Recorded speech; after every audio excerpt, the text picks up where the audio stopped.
Bayangkan seorang CEO cantik divonis hanya punya 2 jam untuk hidup. Tubuhnya lumpuh total. Keluarganya menunggu kematiannya.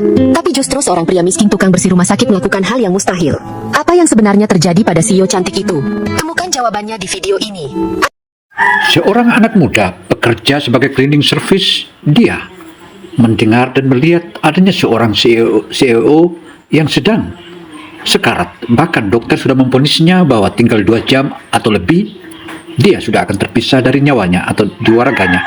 Karena itu saudara, dari sinilah dia mencoba dan melakukan upaya karena dia tahu bahwa CEO itu sangatlah baik terhadap banyak orang. Kereta meluncur setiap 2 menit tanpa pernah salah waktu, dan orang-orangnya bergerak cepat seakan dikejar sesuatu yang tak kasat mata. Bagi Miyako Tanabe, 28 tahun, kota ini bukan lagi tempat tinggal. Kisah kita yang kedua adalah 38.000 warga Jepang atau wanita Jepang memilih pindah ke Indonesia dan memilih cari pekerjaan di Indonesia. Itu merupakan kabar yang spektakuler buat negara kesatuan Republik Indonesia karena yang datang adalah wanita-wanita profesional dan memiliki skill dan kemampuan. Bagaimana kisahnya? Mari kita ikuti hingga akhir.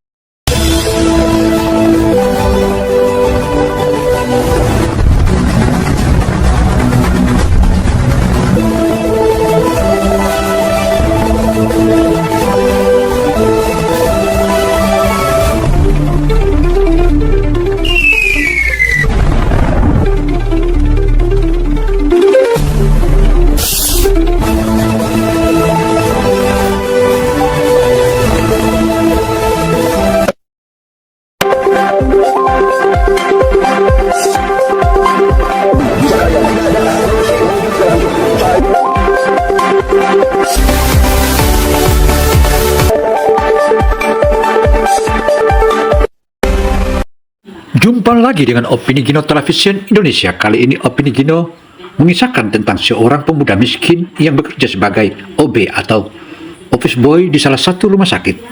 Di mana rumah sakit itu begitu dia diremehkan, tetapi ternyata dia mampu menyembuhkan seorang CEO yang sudah sekarat, bahkan sudah divonis dokter bahwa dia 2 jam lagi akan meninggal. Karena itu saudara, mari kita saksikan. Bayangkan seorang CEO cantik divonis hanya punya 2 jam untuk hidup. Tubuhnya lumpuh total. Keluarganya menunggu kematiannya.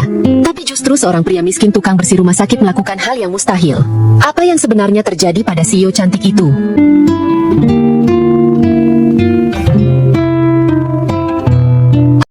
Saudara, kisah seorang office boy ini selain menginspirasi juga mengajak kita untuk berpikir bahwa jangan memandang remeh seseorang itu dari pangkat atau pekerjaannya, tetapi pandanglah dia sebagai seorang manusia karena di sana ada kekurangan dan ada kelebihan. Ia menjalani hidup mewah, namun tidak tahu untuk siapa ia bekerja keras selama ini. Ia akhirnya menutup laptopnya, mengambil tas kulit kesayangannya, dan berjalan keluar dari kantor. Ketika keluar dari lobi, pengawal pribadinya sudah menunggu. Namun Ariana memberi isyarat halus bahwa ia ingin menyetir sendiri. Sang pengawal ragu, tetapi Ariana menegaskan keinginannya. Malam itu ia hanya ingin merasakan kebebasan sebentar. Mobil mewahnya melaju mulus di jalanan ibu kota. Lampu kota berkelebatan melalui kaca depan seperti barisan kunang-kunang yang terseret angin. Saudara, takdir, jodoh, dan juga mati semuanya di tangan Allah. Tetapi kali ini dia menemukan takdirnya lain sehingga CEO ini hanya bisa pasrah. Dan di saat kecelakaan dia hanya satu kata, "Ya Allah, izinkan saya untuk memberikanmu kesempatan lagi agar saya bisa berbakti hari-hari esoknya." Lalu semuanya hilang, gelap, sunyi, dan dunia Ariana runtuh hanya dalam satu malam. Ariana membuka mata dengan perlahan. Cahaya putih menyilaukan menusuk penglihatannya, membuat dunia terlihat seperti kabut tebal. Napasnya terasa berat. Ia mencoba mengangkat tangannya, tetapi tak ada satupun bagian tubuhnya yang merespons. Hanya satu kalimat yang terlintas. "Allah, apakah ini akhirku?" Dan detik itu, takdir diam-diam mulai bergerak. Nama pria itu adalah Rama. Usianya 27 tahun. Seorang petugas kebersihan rumah sakit yang bekerja shift malam. Seragamnya sedikit lusuh, sepatu kerjanya sudah menipis, dan tangannya penuh goresan kecil akibat pekerjaan berat yang selama ini ia jalani. Namun di balik semua itu, ada sorot mata lembut yang tidak dimiliki siapapun di ruangan itu. Rama menyadari tubuh Ariana tidak bergerak sama sekali. Ia melihat bagaimana napas Ariana naik turun dengan berat. Bagaimana matanya berkaca-kaca namun tidak bisa menghapus air mata itu.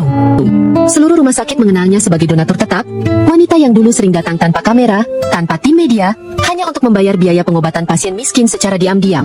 Rama menggeser troli perlahan, mendekat sedikit, lalu bicara dengan suara serendah mungkin agar tidak mengganggu para keluarga yang sedang sibuk memperdebatkan harta. "Bu, Saya bersihkan sedikit air matanya. Ya, tidak ada jawaban. Namun mata Ariana bergerak samar, seakan mengizinkan.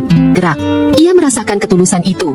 Untuk pertama kalinya setelah kecelakaan, ada seseorang yang memperlakukannya bukan sebagai aset bernilai tinggi, tetapi sebagai manusia berhati dan berperasaan.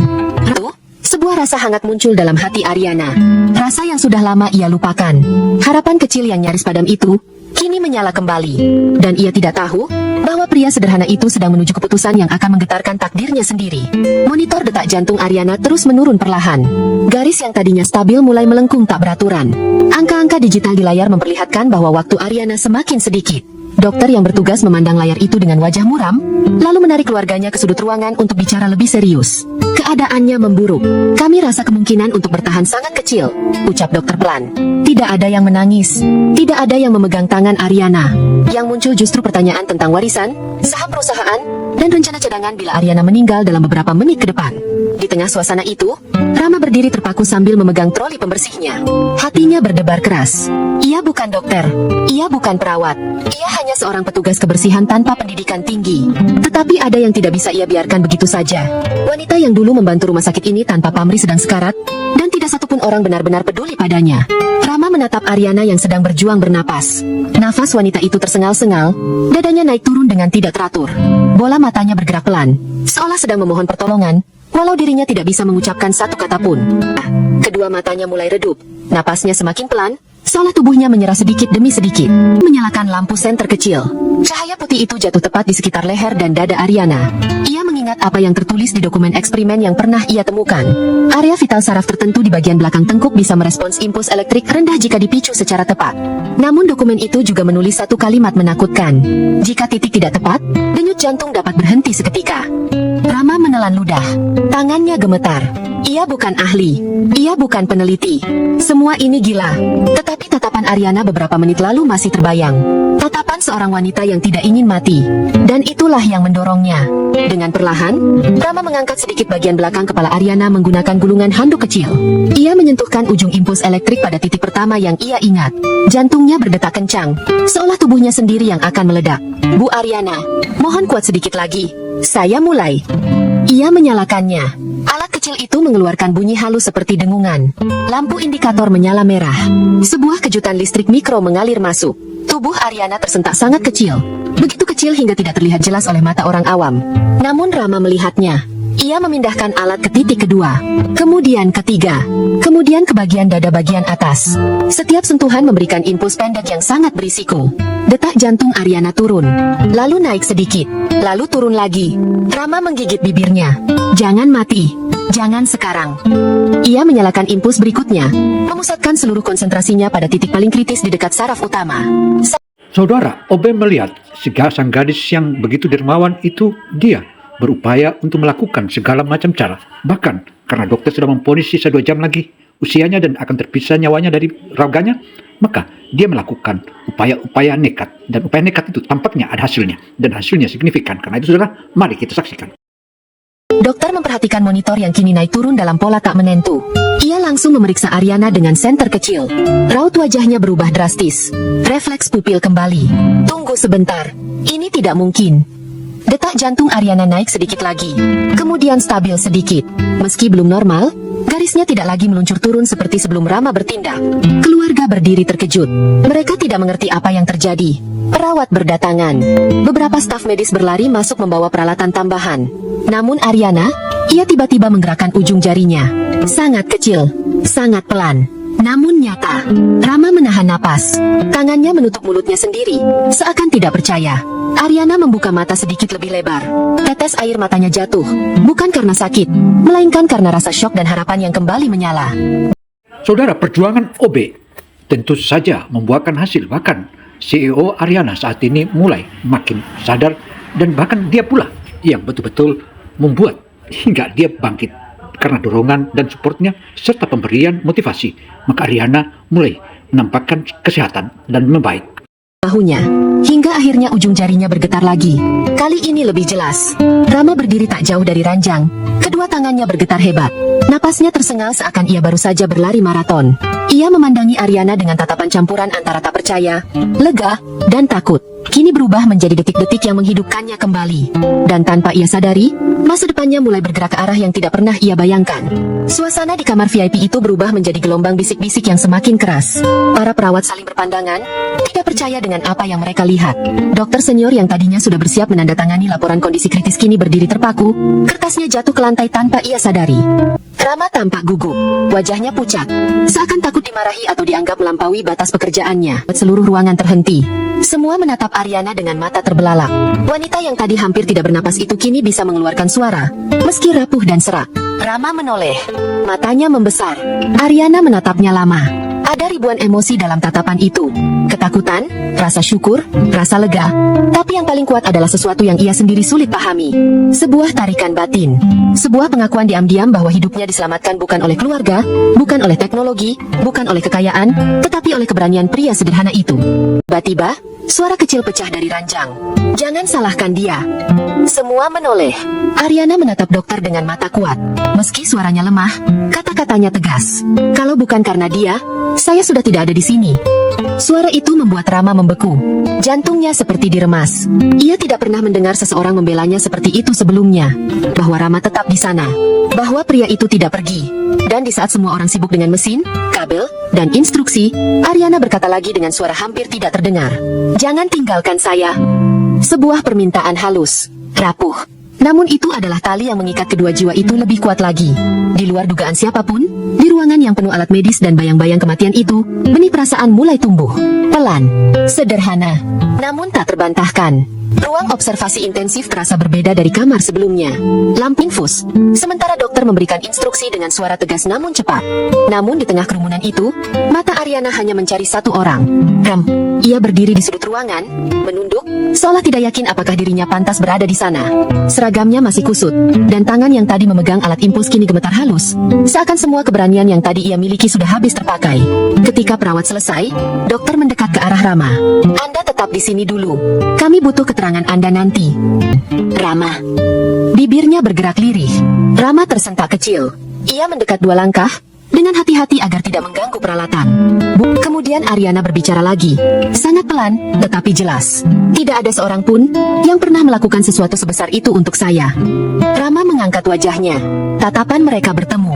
Untuk beberapa detik panjang yang memukau, dunia seakan berhenti bergerak. Tidak ada status, tidak ada kekayaan, tidak ada perbedaan kelas. Yang ada hanya 2 hati yang saling melihat untuk pertama kalinya dengan jujur. Aryana menarik napas pelan. Terima kasih, sudah menyelamatkan hidup saya. Rama menunduk lagi, bukan karena tidak ingin melihat Aryana, tetapi karena ia merasa hatinya terlalu penuh. Tiba-tiba pintu ruang observasi terbuka. Seorang wanita paruh baya masuk terburu-buru bersama beberapa anggota direksi perusahaan Aryana. Wajahnya penuh riasan mahal, namun sorot matanya dingin. Itu bibinya. Orang yang selama ini mengatur sebagian besar aset keluarga Aryana. Tanpa memedulikan mesin atau dokter yang baru saja masuk bersamanya, wanita itu langsung mendekat dengan suara keras. Aryana, dengarkan saya. Kita harus segera mengalihkan saham sebelum kondisimu tidak stabil lagi. Aryana menatapnya tanpa daya. Rama mengepalkan tangan, menahan diri. Bibi itu melihat Rama, lalu mengangkat dagunya dengan sikap meremehkan.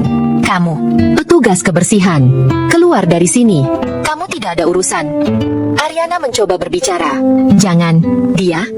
Namun bibinya memotong dengan kasar. Kami butuh ruang. Ini urusan keluarga dan perusahaan, bukan tempat untuk orang rendahan. Ucapan itu menusuk seperti pisau. Rama menunduk, merasakan sesuatu yang pahit dalam dadanya. Ia tahu posisinya rendah. Ia tidak punya hak. Namun hatinya menolak meninggalkan Aryana. Dan pada detik itu, Aryana mengeraskan tatapannya. Dengan seluruh kekuatan yang tersisa dalam lidahnya, ia mengucapkan satu kalimat yang mengejutkan seluruh ruangan. Dia tetap di sini. Bibi Aryana terhenti. Direksi yang ikut datang tertegun. Rama membeku di tempat. Dan dunia yang tadinya menekan Aryana dari segala sisi, kini tiba-tiba berbalik arah. Dan barusan mengguncang semua orang yang berdiri di ruang observasi. Dia tetap di sini. Saudara, ancaman demi ancaman diperoleh oleh Rama. Tetapi Rama tetap saja tabah. Dan sesekali Aryana mulai sadar. Bahkan Aryana pun turut membentak siapa yang menghalang-halangi dan melarang Rama ada di sisinya. Rama harus tetap di sisiku, tegas Aryana. Bibi Aryana terpaku, wajahnya berubah seketika. Kosmetik mahal yang menutupi kulitnya tidak mampu menyembunyikan kejengkelan yang perlahan muncul. Direksi perusahaan yang ikut datang pun saling pandang, tidak percaya bahwa seorang wanita yang baru saja hampir meninggal, seorang CEO yang biasanya sangat rasional, kini berbicara dengan ketegasan untuk mempertahankan seorang petugas kebersihan. Tidak mungkin, ujar sang bibi dengan suara bergetar menahan marah. Ariana, kamu tidak dalam kondisi stabil. Jangan membuat keputusan yang memalukan. Ariana menatap bibinya. Meski tubuhnya masih lumpuh, matanya memancarkan kekuatan yang membuat semua orang terdiam. Ia tidak perlu mengangkat tangan atau mengubah posisi tubuh. Sorot matanya sudah cukup untuk membuat ruangan itu tunduk. Dia yang menyelamatkan hidup saya, bisiknya pelan. Rama merasakan dadanya sesak. Kalimat itu terdengar seperti pukulan lembut yang mengguncang seluruh jiwanya. Ia tidak pernah mengharapkan apapun dari tindakan nekat yang ia lakukan. Tidak, kita bicara soal saham, tentang kelangsungan perusahaan. Bukan soal petugas kebersihan. Nada suara terakhir itu terdengar bagai merendahkan, menusuk langsung ke arah Rama. Ariana memejamkan mata, menahan emosi yang mengalir seperti arus liar. Ia tidak pernah marah dengan cara seperti ini sebelumnya. Namun perlakuan terhadap Rama membuat hatinya terasa seperti diremas. Ia membuka matanya lagi perlahan. Tolong hormati orang yang menyelamatkan nyawa keponakanmu. Bibi Ariana terdiam. Wajahnya memerah marah. Namun ia tidak bisa membantah kata-kata itu. Direksi yang ikut datang pun memalingkan wajah, takut terseret situasi yang memanas. Rama berdiri kaku, tidak berani bergerak. Ia bahkan ingin bersembunyi, karena tidak terbiasa menjadi pusat perhatian. Tetapi Ariana kembali menatapnya. Tatapan itu lembut, tapi penuh kekuatan yang tidak ia sangka. Saat para direksi mencoba menawarkan lembaran dokumen untuk ditandatangani, Ariana memalingkan wajah. Tidak sekarang. Saya mau istirahat. Suaranya pelan, namun nada tegasnya tidak bisa dibantah. Dokter segera menengahi. Ibu Ariana butuh ketenangan. Silakan keluar semuanya. Rama dan satu perawat yang tetap berjaga. Saudara, Rama segala macam upaya dan doanya tak sia-sia karena saat ini Ibu CEO Ariana makin berpihak kepadanya. Bahkan tampaknya dia mulai menunjukkan bahwa Rama adalah satu-satunya laki-laki yang patut untuk dilindungi dan patut pula disayangi. Itulah yang ada dalam benak CEO Ariana. Ariana menatapnya cukup lama. Ia tidak mengerti bagaimana mungkin pria sederhana itu bisa mengisi ruang yang sebelumnya kosong di dalam hatinya. Pria yang tidak membawa apapun selain keberanian dan ketulusan. Namun justru pria itulah yang menyelamatkannya dari kematian. Saat Ariana mencoba menggerakkan tangan, jarinya bergerak lebih jelas. Ia terkejut sendiri. Gerakan itu kecil, namun jauh lebih kuat. Dan gerakan itu cukup untuk mengguncang hati Rama dari tidurnya. Ia terbangun spontan, mengangkat kepala dengan mata yang masih merah. Bu Ariana, ibu sudah bangun. Nada suaranya dipenuhi kelegaan, seakan ia sudah menunggu momen itu sepanjang malam. Ariana tersenyum. Senyum rapuh, namun nyata. Kamu tetap di sini. Rama menunduk, hampir malu. Saya takut kalau pergi, ibu bangun sendirian. Ariana terdiam sejenak sebelum menjawab. Saya tidak ingin sendiri. Rama merasakan sesuatu menyeruak ke dadanya. Ia tidak pernah mendengar kata-kata itu dari siapapun yang berada jauh di atas dirinya. Dari seorang CEO yang disegani. Dari wanita yang hidupnya penuh kekayaan dan kemewahan. Namun suara Ariana terdengar begitu tulus, begitu jujur, membuat seluruh kegugupan Rama lenyap sedikit demi sedikit. Dokter mengangguk pelan. Dalam karir saya puluhan tahun, saya belum pernah melihat perkembangan seperti ini. Saya tidak tahu bagaimana menjelaskannya secara ilmiah. Namun, kadang penyembuhan datang dari hal yang tidak dapat dihitung. Rama tersenyum malu. Saya hanya melakukan apa yang saya bisa. Ariana menatapnya lebih lama, seolah mempelajari setiap inci wajah pria itu. Yang kamu lakukan, lebih dari cukup. Ketika dokter keluar, keheningan hangat memenuhi ruangan. Demikianlah kisah haru OB ini ataupun pemuda miskin ini. Perjuangan OB atau perjuangan Rama dan membantu terus CEO Ariana ini akhirnya membuahkan hasil. Dan Ariana langsung melamar Rama. Dan Rama pun tertunduk, diam dan malu. Meski begitu, ia setuju. Dan dari situlah terjadi pula penyatuan antara Ariana dengan OB itu. Inilah merupakan kisah yang menarik. Akhirnya Rama dan Ariana menjadi pasangan suami istri dan itulah akhir dari kisah ini. Selanjutnya kita masuk kisah yang kedua. Kereta meluncur setiap 2 menit tanpa pernah salah waktu. Dan orang-orangnya bergerak cepat seakan dikejar sesuatu yang tak kasat mata. Bagi Miyako Tanabe, 28 tahun, kota ini bukan lagi tempat tinggal. Ini penjara yang tersusun dari jam lembur, suara deadline, dan tekanan sosial yang tak pernah memberi jeda. Setiap pagi, ia masuk ke kereta jalur Yamanote. Kereta itu selalu penuh sesak. Tubuh-tubuh menempel rapat tanpa suara. Pekerja pria dengan kantung mata hitam, wanita dengan wajah pucat kelelahan. Semuanya diam seperti robot tanpa emosi. Saudara, kisah yang kedua ini tentu saja mengisahkan sebuah kisah yang terjadi di Jepang. Karena mayoritas gadis-gadis dan wanita Jepang kini memilih tinggal dan enggan tinggal lagi di Jepang. Dan saat ini malah menjadi pilihannya adalah Indonesia, di mana Indonesia adalah daerah harapan. Demikian sejumlah para wanita dan gadis-gadis Jepang menyebutkan. Ketika pintu kereta menutup, Miyako merasakan dada sesak. Ia menatap pantulan dirinya di kaca jendela. Hijab hitam rambut poni yang ia biarkan lepas, mata merah akibat kurang tidur, dan wajah yang kehilangan keceriaan. Hidup. Namun Miyako tahu, hidupnya justru hilang karena terlalu banyak bekerja. Apartemennya kecil, hanya 19 meter persegi, tapi sewanya mencapai 130.000 yen per bulan, sekitar 13 juta rupiah. Di ruang apartemennya yang sempit, ia membuka laptop dan melihat forum komunitas Jepang berjudul Gelombang Baru, Wanita Jepang Pindah ke Indonesia. Angkanya mengejutkan. Awalnya ratusan, lalu ribuan, dan pada tahun 2025, lebih dari 38.000 wanita Jepang telah pindah sementara atau menetap di Indonesia. Bukan karena gaji, bukan karena pekerjaan, tapi karena ingin bernapas. Di forum itu, banyak testimoni. Di Indonesia, hidup lebih manusiawi. Biaya hidup murah dan orangnya ramah. Saudara, pujian demi pujian, Indonesia mendapatkan dari Jepang. Tetapi ini bukanlah sebuah isapan jempol. Tentu saja, ada banyak fakta-fakta yang terjadi. Bahkan saat ini sudah tercatat 38.000 gadis-gadis dan wanita Jepang memilih tinggal di Indonesia dan bekerja di Indonesia. Di Indonesia adalah tempat harapan, kata mereka. Aku tidak stres. Aku bisa tidur nyenyak. Aku merasa dihargai sebagai wanita. Ia duduk di dekat jendela kecil apartemennya dan menatap lampu kota Tokyo yang dingin. Suara mobil lalu lalang seperti bisikan yang tidak menyapa. Ia bertanya pada dirinya sendiri, apakah aku harus terus hidup seperti ini sampai tua? Apakah aku harus mati muda hanya karena bekerja? Apakah kebahagiaan terlalu mahal di Jepang? Miyako merasakan air mata jatuh. Bukan karena sedih, tapi karena ia baru menyadari betapa selama ini ia terjebak. Itu tidak pernah ia pikirkan. Tiba-tiba terlihat seperti tempat pelarian yang penuh harapan. Bandara Haneda masih gelap ketika Miyako melangkah ke ruang keberangkatan dengan koper biru kecil yang hanya berisi pakaian seperlunya. Ia tidak bercerita pada siapapun, bahkan pada ibunya. Ia hanya meninggalkan selembar catatan. Saudara, kepergian gadis-gadis Jepang menuju Indonesia ini tentu saja mereka beralasan. Bahkan bukan saja mereka mendengar sebagaimana kabar burung, tetapi banyak di antara mereka yang menyaksikan bagaimana kondisi di Indonesia dan bagaimana kehidupan di Indonesia serta keramah tamahan penduduknya. Disinilah mereka tertarik dan sehingga mereka menyebutkan bahwa Indonesia adalah tanah harapan dan masa depan. Aku pergi untuk mencari hidup. Pesawat mendarat di Soekarno-Hatta pada siang hari. Begitu pintu pesawat terbuka, Miyako disambut hembusan angin hangat, aroma kelembapan tropis, dan suara-suara hidup yang tidak pernah ia dengar di Jepang.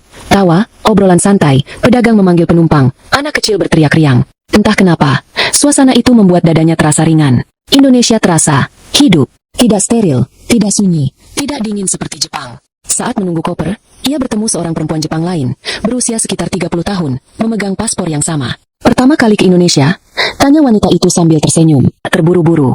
Ojek online berseliweran. Ada yang mengobrol sambil tertawa. Ada yang makan di warung pinggir jalan. Berbeda jauh dari Jepang, di mana orang berjalan cepat, kepala menunduk, wajah tanpa ekspresi. Miyako mengingat alasan-alasan yang ia baca di forum Jepang. Alasan yang membuat ribuan wanita Jepang hijrah ke Indonesia. Biaya hidup jauh lebih rendah. Dengan gajinya dulu, Miyako hanya bisa menyewa apartemen sempit. Di Indonesia, ia melihat kos Rp 23 juta per bulan sudah luas. Ada jendela besar. Makan Rp 15-20 ribu sudah enak. Transportasi murah, hampir tidak masuk akal baginya. Indonesia terasa seperti dunia lain. Lingkungan sosial lebih hangat. Saat ia turun dari taksi, penjaga kos menyapa. Selamat datang, Miss. Senyum tulus itu membuat Miyako kaget. Di Jepang, bahkan tetangga tidak pernah menyapa. Di warung dekat kos, seorang ibu bertanya, mau makan apa, nak? Ada kehangatan yang tidak ia temui di negaranya. Wisata naik, properti pinggiran kota masih terjangkau. Kebutuhan tenaga kerja asing untuk digital semakin tinggi. Tapi setiap hari rasanya seperti berjalan di atas es tipis. Satu kesalahan kecil saja bisa membuat orang menganggap saya tidak layak bekerja. Dia bercerita bagaimana ia sering pulang hampir tengah malam, menangis diam-diam di kereta, lalu bangun pagi untuk mengulang siklus yang sama. Rekannya pernah meninggal karena bunuh diri akibat stres kerja. Saat itu Haruna merasa dirinya hanya menunggu giliran. Suatu malam, ia membaca artikel tentang banyak wanita Jepang yang pindah sementara ke Indonesia. Tidak ada rencana matang, hanya niat untuk bertahan hidup. 2 bulan kemudian, ia mengemas hidupnya dalam satu koper dan terbang ke Jakarta, lalu pindah ke Bandung. Yang membuat saya bertahan di sini adalah kehangatan orang-orang Indonesia, katanya sambil tersenyum. Di sini orang menyapa. Di Jepang, bahkan tetangga tidak saling kenal. Jakarta, Bandung, Bali, Surabaya, dan Yogyakarta. 5 kota yang kini menjadi rumah bagi ribuan wanita Jepang yang memutuskan meninggalkan kehidupan penuh tekanan di negeri sendiri. Tanpa sadar, kehadiran mereka membentuk gelombang baru. Komunitas wanita Jepang yang tumbuh pelan-pelan, tapi stabil dan penuh warna. Sederhana menyapanya ramah. Pertama kali datang ke acara kami. Miyako mengangguk. Saya baru tinggal di Jakarta. Wanita itu tersenyum lebar. Selamat datang. Kami semua dulu juga seperti kamu. Miyako melihat sekitar. Ada yang sedang mengajari ibu-ibu Indonesia membuat onigiri. Ada yang membuka kelas bahasa Jepang gratis. Ada pula yang berdiskusi tentang bisnis kecil-kecilan yang bisa dijalankan bersama. Yang membuat Miyako terkejut. Tidak hanya wanita Jepang yang ikut berkumpul. Banyak pria dan wanita Indonesia yang hadir untuk belajar, membantu, atau sekadar mendengar cerita. Mantan perawat, mantan pegawai bank, mantan staf pabrik, bahkan mantan guru TK. Semuanya membawa cerita sama. Tekanan hidup di Jepang membuat mereka butuh ruang bernafas. Di sini kami saling menguatkan, kata Haruna. Kalau ada yang baru datang, kami bantu dapat kos, bantu cari pekerjaan remote, bantu adaptasi, bahkan usaha bersama orang Indonesia. Saudara, membanjirnya wanita-wanita Jepang ke Indonesia tentu saja itu merupakan salah satu pilihan yang sangat bijak karena mereka sadar dan mereka tahu bahwa Indonesia adalah tempat idaman dan tempat yang paling ramah dilewati. Di satu sisi, semua warga Indonesia selalu kebiasaan menyambut baik seluruh tamu, apalagi orang-orang Jepang yang juga santun. Karena itu, saudara, mari kita ikuti hingga akhir. Tokyo yang dingin, kereta penuh sesak, atasan yang membentak, lembur tanpa ujung, apartemen sempit, rasa kesepian yang tidak pernah selesai. Lalu Indonesia, negara yang awalnya hanya ia anggap tempat singgah, namun diam-diam menjadi tempat yang membuatnya merasa hidup. Yang memilih menetap lama di Bali.